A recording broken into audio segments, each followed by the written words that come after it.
과 영혼을 능히 지옥에 멸하실 수 있는 이를 두려워하라. 아멘. 우리가 이 땅을 살아가며 이해할 수 없는 일들이 많이 있습니다. 제가 이해할 수 없는 일은 어려서부터 여러분들에게 제가 몇 번 말씀드린 것 같은데, 어려서부터 저희 아버지께 그렇게 여쭤봤어요. 아버지, 하나님이 천지를 창조하시고 전능하시다 라고 하는데, 그 하나님이 우리를 지켜주시고 또 그 하나님의 성령이 우리 안에 계신다 라고 하는데 우리는 왜 이렇게 약해요? 왜 그랬을까요? 저희 아버지가 목사님이신데 그 목사님과 같이 살고 있는 저희 어머니, 이 어머니는 맨날 골골거리고 아프단 말이에요. 그래서 제가 기도 제목이 있었어요. 하나님, 저에게도 신유의 은사를 주셔갖고 제가 우리 엄마 기도해주고 우리 엄마가 좀 낫게 해주세요. 이게 기도 제목이었어요, 어릴 때. 그런데 신유의 은사보다 이 마사지의 은사가 생겼나 봐요.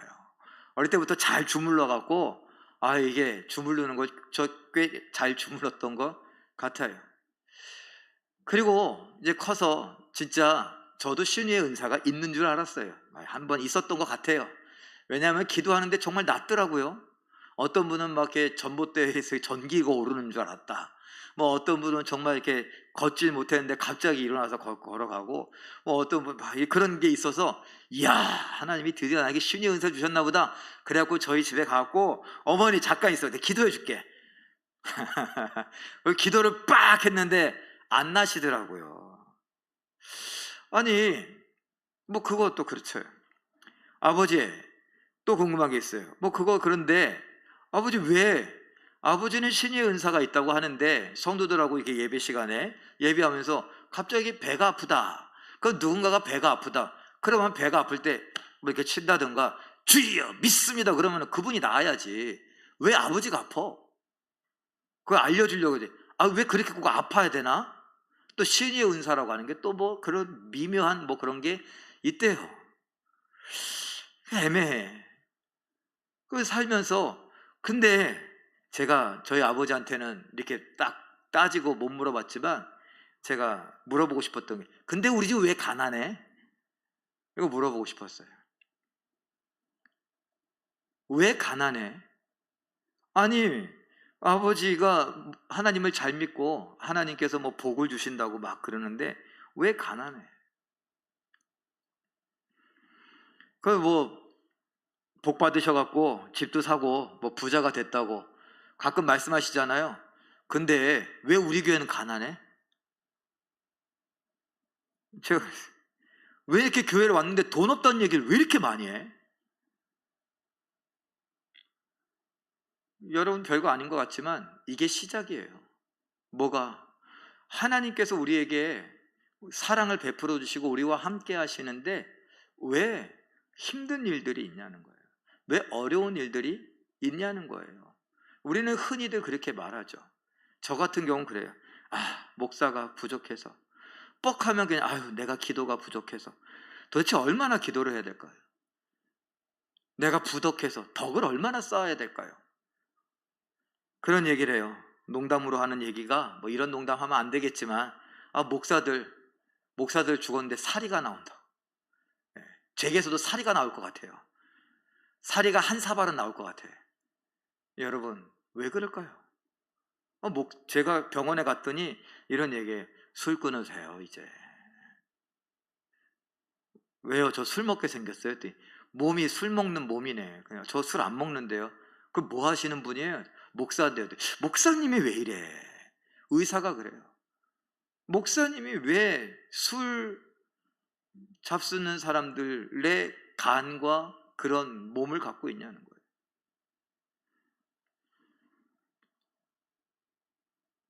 저도 그래요. 큰 욕심 없어서 정말 여러분들하고 저하고 크게 다르지 않아요. 제가 큰 욕심 없어요. 그러면 신앙생활 열심히 하면 뭐 이렇게 복을 막 받지 않아도 되는데 적어도 나쁜 일은 없어야 되지 않겠느냐는 거예요. 우리 성도들, 적어도 내가 뭐 우리 성도들이 부자가 되고 막 그냥 만사형통 막 이렇게 우리 성도들 중에 대통령, 옛날에 저 그런 기도도 했어요. 진짜 하나님, 이왕이면 하나님께서 우리에게 복을 주시면 저 옛날에 청와대 저 청와대 대통령 집무실을 기도실로 바꿀 만한 그러한 대통령이 우리 교회에서 나오면 얼마나 좋습니까? 국회의원들도 나와서 저 국회의사당을 예배당으로 만들어버릴 만한 그런 믿음의 사람이 나올 수 있게 해주시옵소서.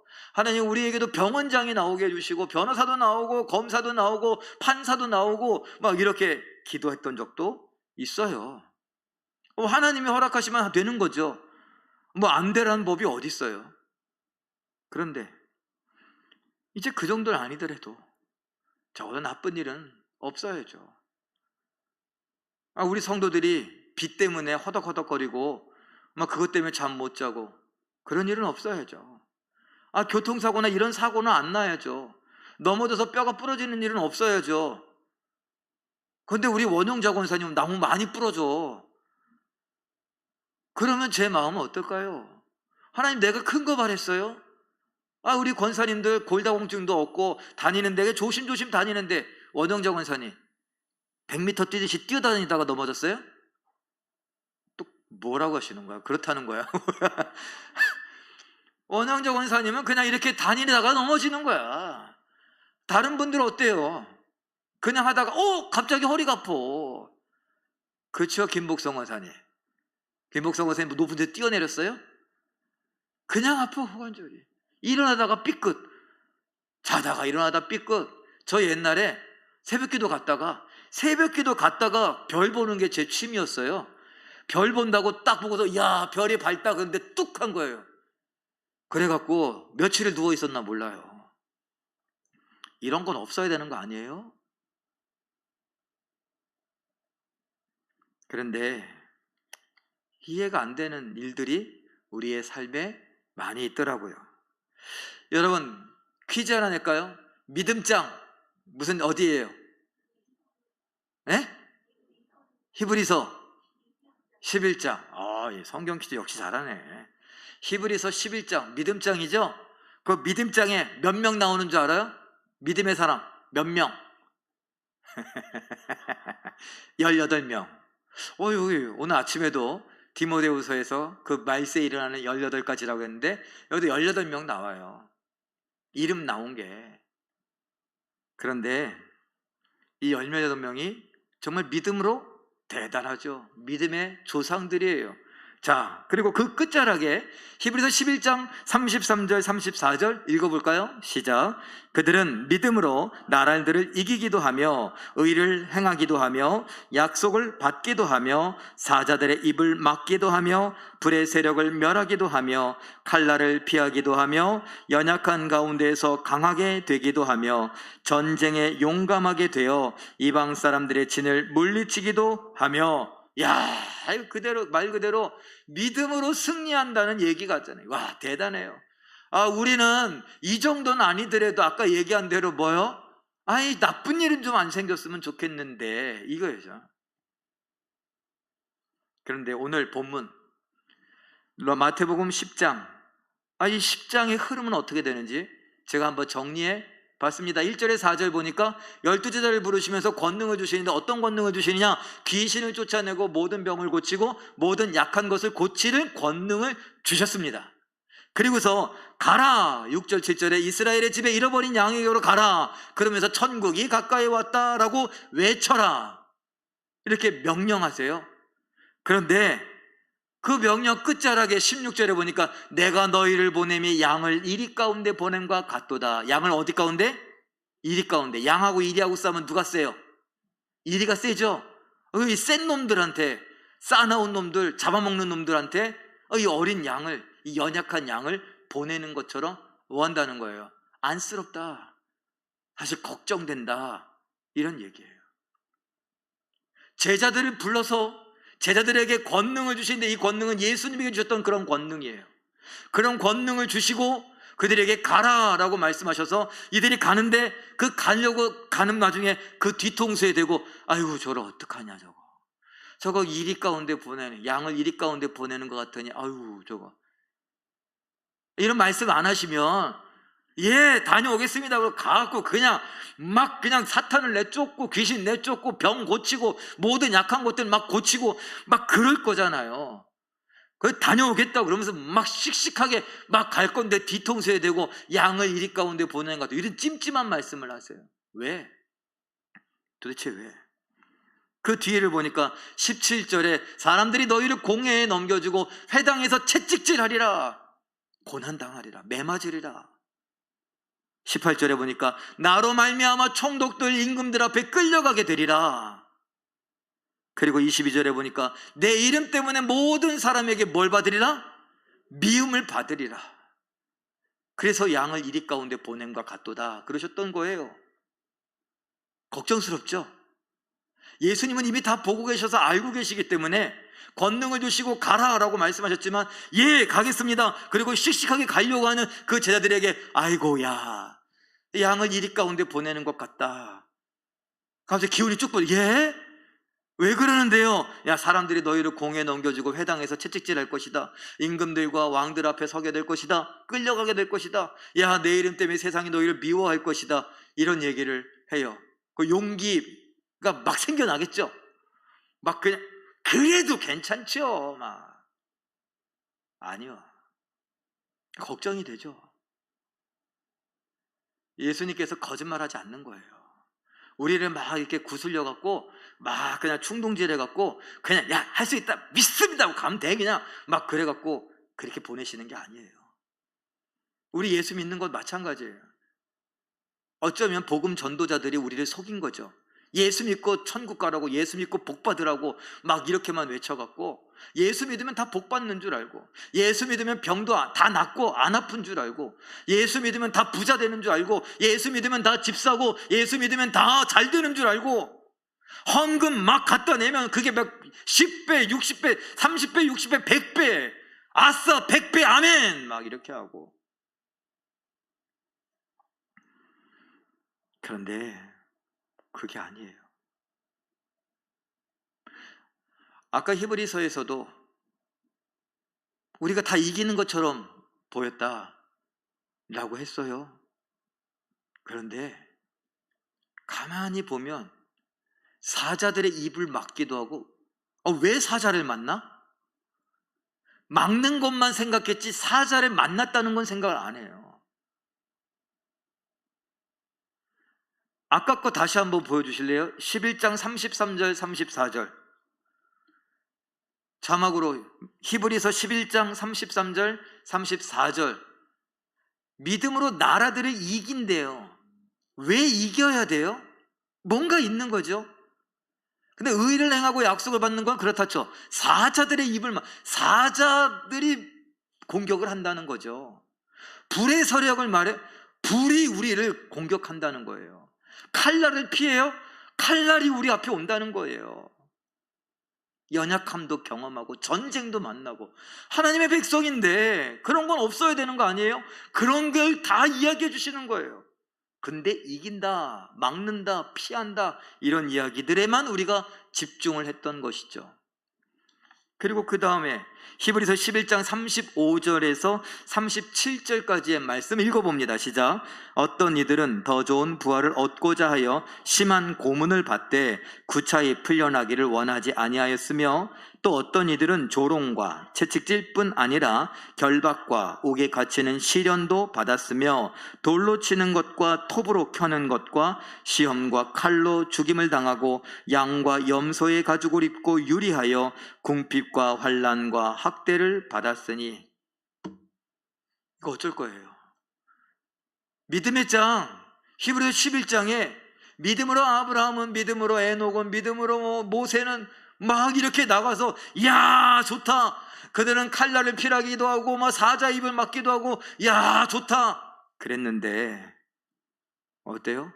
심한 고문, 조롱, 채찍질, 결박, 옥에 갇히고 돌로 치는 거, 톱으로 켠대요. 죽임을 당하고 궁핍과 환난과 학대를 받는데요. 한마디로 세상에서 환난을 당한대요. 세상에서 예수님 때문에, 그 이름 때문에, 예수님을 향한 믿음 때문에 우리가 고난을 당하고 미움을 받는데요.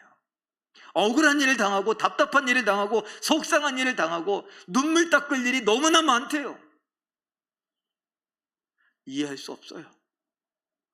세상을 이기신 예수님이 우리와 함께 하는데 왜 우리에게 이런 일이 당해요? 다른 말로 예수님과 천지를 창조하신 예수님, 바다를 명령으로 다 잠잠하게 하실 수 있는 예수님이 탄 배를 어떻게 감히 파도가 그것을 집어삼키려고 덤벼요? 어떻게 하나님 앞에 덤비냐고요. 사실 찍소리도 못할 건데. 근데 예수님을 공격하는 거예요, 그게? 하나님을 무시하는 행동이에요? 아니에요. 우리의 믿음을 한번 흔들어 보려고. 네가 얼마나 잘 믿나 보자. 네 믿음이 진짜인지 가짜인지 한번 보자. 이러려고.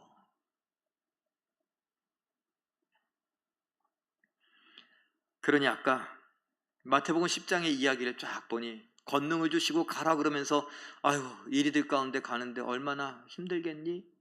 그러면서 공회에 넘겨주고 회당에서 채찍질 당하고 왕과 임금들 앞에 불려가서 끌려갈 것이고 내 이름 때문에 미움을 받게 될 것이다. 그러니까 갑자기 자신감 상실해요. 아 그래요? 그 생각 못했는데 그렇게까지는. 예수님과 함께하면 만사형통인 줄 알았는데 예수님이 주시는 그 권능을 갖고 사람들 병을 고치고 막 그러면 인기를 끌고 사람들이 와 몰려들고 막 그럴 줄 알았는데.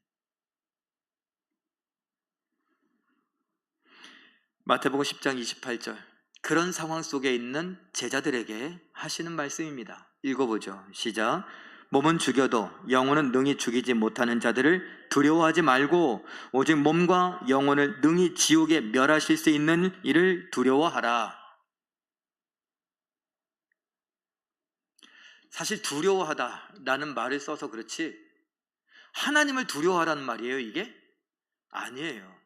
두려우신 하나님, 진짜 두려우신 하나님을 생각하면서 몸만 죽이고 영혼은 죽일 수 없는, 기껏해야 죽기밖에 더 하겠냐 이거예요.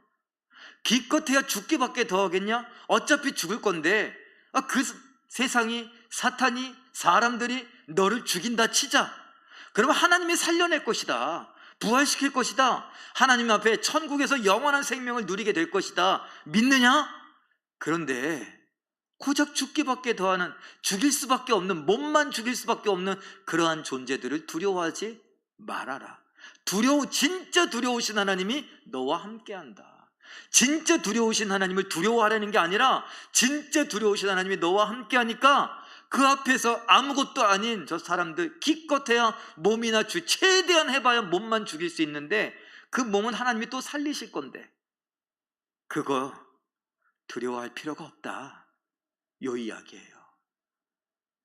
다시 10장을 쭉 이야기하면 예수님께서 제자들을 부르시고 제자들에게 권능을 주십니다. 병 고치고 약한 것들을 고치고 귀신을 내쫓는 권능을 주셨어요.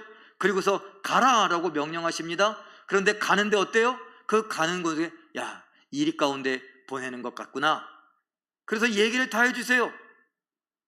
근데 걱정하지 마라. 두려워할 필요 없다. 이야기예요. 중요한 것은 이미 다 말씀해 주시고 예수님께서 공갈치듯이 막 살짝 구슬려 갖고 막 내보내고 전쟁터에 앞에 막 내어서 총알바지 하려고 그게 아니라 솔직하게 다 이야기하시고 자 어떠냐? 갈만하냐? 머뭇머뭇거리고 있는 그들에게 야 두려워하지 마. 진짜 두려워할 만한 하나님이 너와 함께 하셔? 그거예요. 어떻게 하냐고요? 10장 28절 보니까 하나님은 10장 28절 하나님은 몸과 영혼을 지옥에서 능히 멸하실 수 있는 분이다 그래요. 진짜 무서운 분이라는 거죠. 근데 하나님을 무서워하라 그런 게 아니라 하나님은 이런 능력이 있다. 완전한 능력이 있다라는 거예요. 10장 30절 31절에 읽어봅니다. 시작. 하나님은 너희를 귀히 여겨 너희 머리털까지 다 세실 정도다. 이런 능력 있는 진짜 두려우신 분이 우리를 머리털까지 다 세신대요. 우리를 귀히 여기신대요. 그리고 요한복음 16장 33절 읽어봅니다. 시작. 너희가 믿는 대로 너희를 구원하고 항상 함께하는 나는 세상을 이겼다. 야 세상이 너희를 괴롭히고 힘들게 해. 근데 내가 세상을 이겼다. 너희가 미움을 받고 왕과 임금들 앞에 끌려가게 될 것이다. 회당에서 채찍질 당할 것이다. 그렇지만 두려워하지 마라. 내가 다 이겼다. 그리고 너도 이길 거다. 그들은 기껏해야 너를 죽일 수밖에 없다. 죽이는 것까지다. 몸을 죽여? 그러면 하나님이, 생명의 하나님이 얼마든지 살려내실 거다. 그러니까 두려워할 필요가 없다 말씀하십니다. 그리고 히브리서 이야기로 다시 돌아가 볼까요? 히브리서에서 사람들이 그런 여러 가지 어려움을 당했어요. 히브리서 11장 38절 읽어봅니다. 시작. 이런 사람은 세상이 감당하지 못하느니라. 이런 사람은 뭐예요? 믿음의 사람은. 믿음의 사람은 세상이 감당하지 못한다. 그래서 사도 요한이 뭐라 그랬어요? 세상을 이기느니라. 뭐가? 믿음이 세상을 이긴다 라고 가르치고 확인시켜주고 있는 것입니다.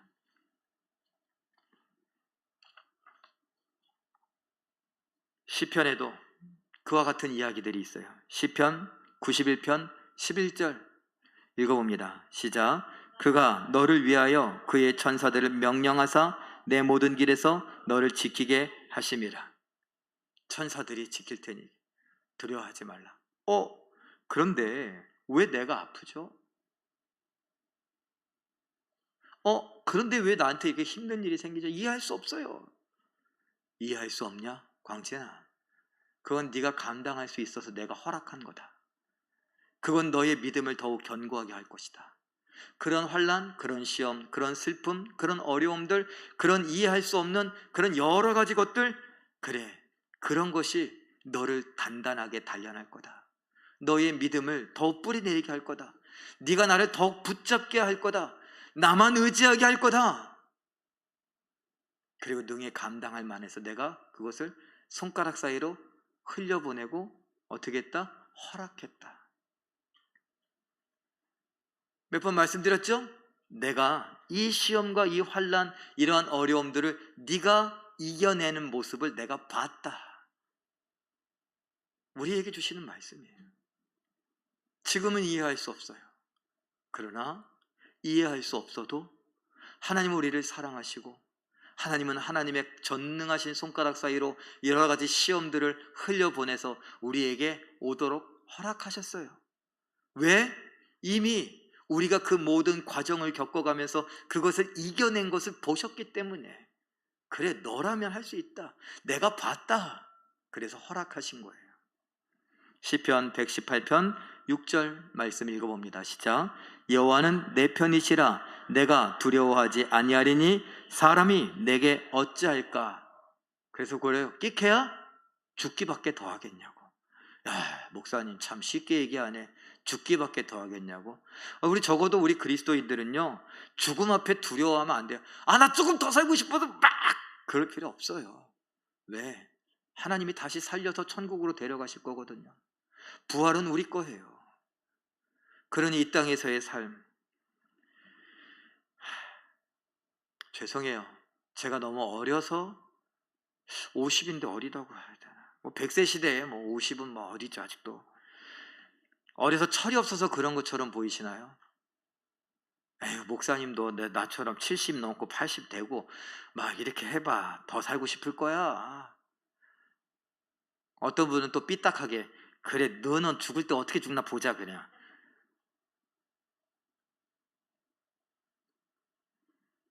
죽어야 부활이 있어요.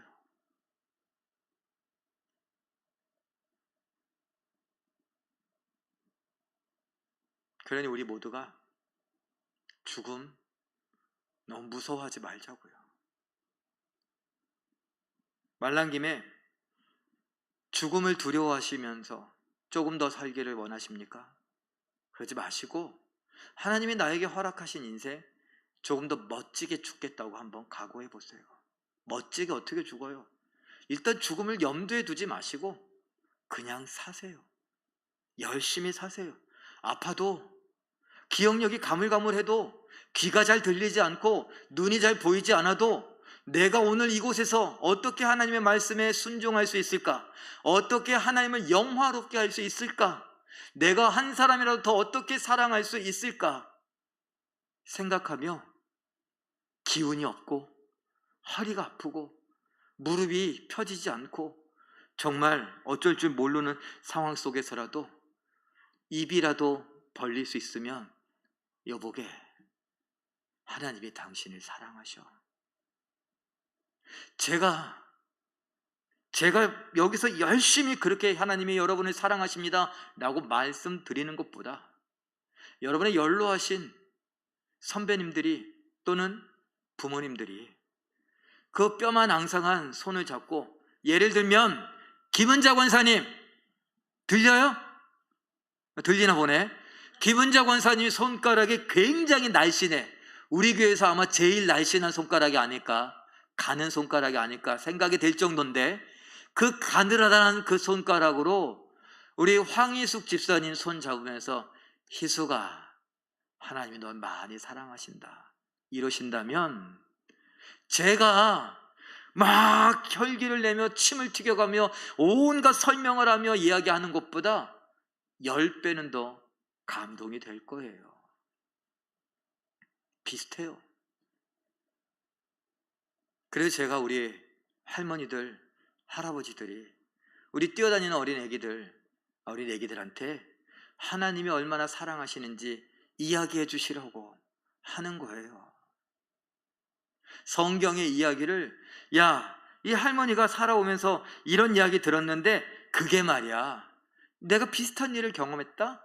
그러면서 뭐 전쟁에 있었던 일, 아니면 우리나라 격동의 시대 때 뭐 어쨌던 일, 뭐 이런 이야기들을 해주면서 내가 죽을 뻔했는데 그때 하나님이 갑자기 나에게 믿음의 말씀들을 생각나게 하시더라? 뭐 이러면서 이야기하면, 그 아이 우리 할머니가 얘기해 주는데, 우리 교회 할머니가, 우리 교회 할아버지가 이야기해 주는데, 그 진짜구나.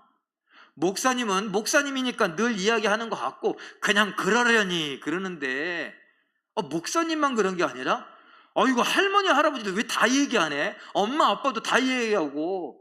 그러니까 믿어지는 거죠.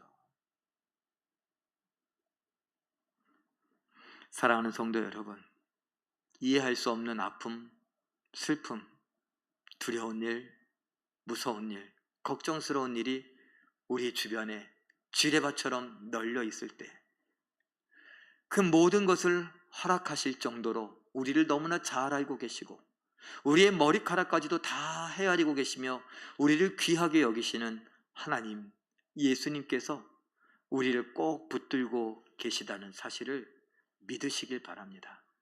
이해할 수 없어도 믿으시기 바랍니다.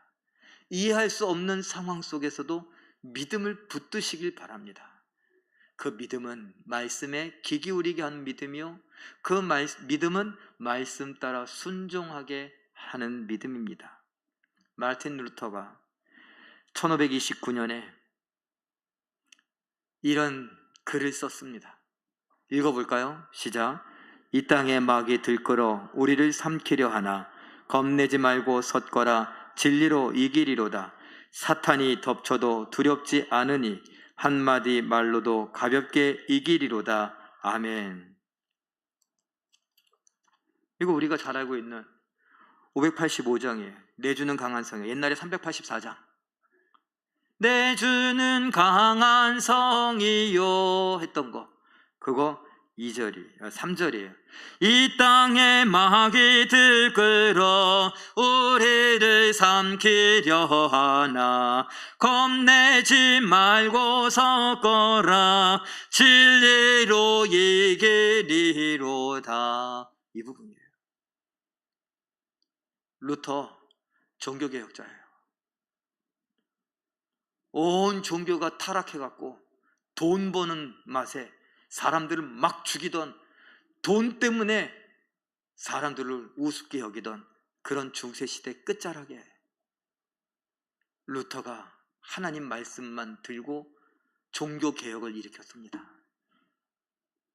이건 한두 사람에게 대항한 일이 아니라, 한 국가에 대항한 일이 아니라 그야말로 그 시대 유럽 전체에 대항한 일이에요. 그 유럽 전체가 보기에는 이 루터가 하나님께 대항하는 걸로 보이는 거예요.